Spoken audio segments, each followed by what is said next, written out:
அதை மீண்டும் தாய் கழகத்துக்கு வந்ததில் ரொம்ப சந்தோஷம். அண்ணன் எடப்பாடியார் பார்த்ததில் தாய் உள்ளத்தோடு எல்லாத்தையும் அரவணைச்சு கொண்டு போகிறாரு. இனி 2026 சட்டமன்றத்தில் மீண்டும் அம்மாவோட ஆட்சி அமைய நாங்கள் எல்லாம் அயராது பாடுபடுவோம். அதே மட்டும் இல்லை, இருக்கிற ஒரு 47 மாவட்ட செயலாளர் இன்னும் தொடர்பில் பேசிகிட்டே இருக்காங்க. அவங்களாம் எப்போ வரணும்னு இங்கே காத்துட்ருக்காங்க. விரைவில் என் மாவட்டத்துக்கு உட்பட்ட 4 தொகுதி, வில்லிவாக்கம், கொளத்தூர், ராயபுரம், திருவிகநகர் 4 தொகுதியில் இருக்கிற கிட்டத்தட்ட ஒரு 3000 பேர் இன்னொரு ஓரிரு நாளில் தேதி கொடுக்குறேன்னு இருக்காரு.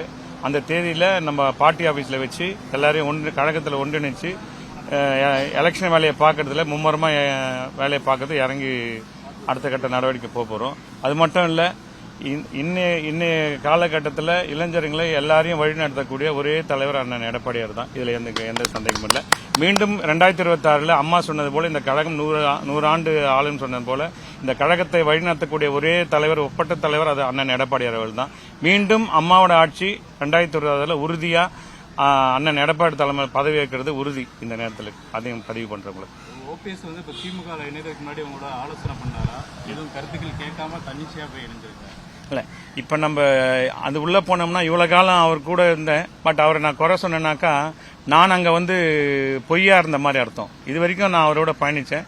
பட் அவரோட கொள்கையில் மாறுறப்ப எனக்கு கொள்கையில் உடன்பாடு இல்லை. என்னைக்கு நம்ம எங்களுக்கு எல்லாம் சொல்லி வளர்த்தது அம்மா இல்லைன்னா தீய சக்தி கருணாநிதி இப்படி சொல்லி தான் வளர்த்தாங்க என்ன. அதனால அந்த அம்மா படத்தையும் என்னால் மாற்ற முடியாது, இந்த கரவேட்டியை மாற்ற முடியாதுன்றத ஒரு 10 நாளுக்கு முன்னே ஆர்குமெண்ட் ஆச்சு.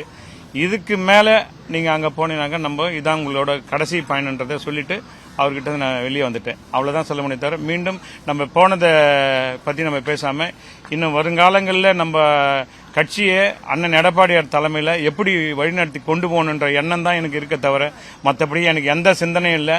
மீண்டும் அம்மாவோட ஆட்சி வரும் என்றது இந்த நேரத்தில் உறுதியாக பதிவளித்து இதுதான் என்னோட வேண்டுகோளாக நான் தொண்டர்கள் இருக்கிற தமிழ்நாட்டில் இருக்கிற அனைத்து தொண்டர்களுக்கும் நம்ம அங்கங்கே போய் விமர்சனத்துக்குள்ளாகிறத விட உடனே அண்ணன் எடப்பாடி தலைமையில் சேர்ந்துட்டாக்கா நான் தான் சொல்கிறேன், என்னை விட விசுவாசி யாரும் நீங்கள் பார்க்க முடியாது. ஏன்னா அவ்வளோ விசுவாசமாக இருந்தேன். விசுவாசத்துக்கு அடையாளம்னா உங்களுக்கு நான் சொல்லக்கூடாது என்னோட பெருமையை, எல்லாருக்கும் தமிழ்நாட்டு மக்களுக்கு எல்லாருக்கும் தெரியும்.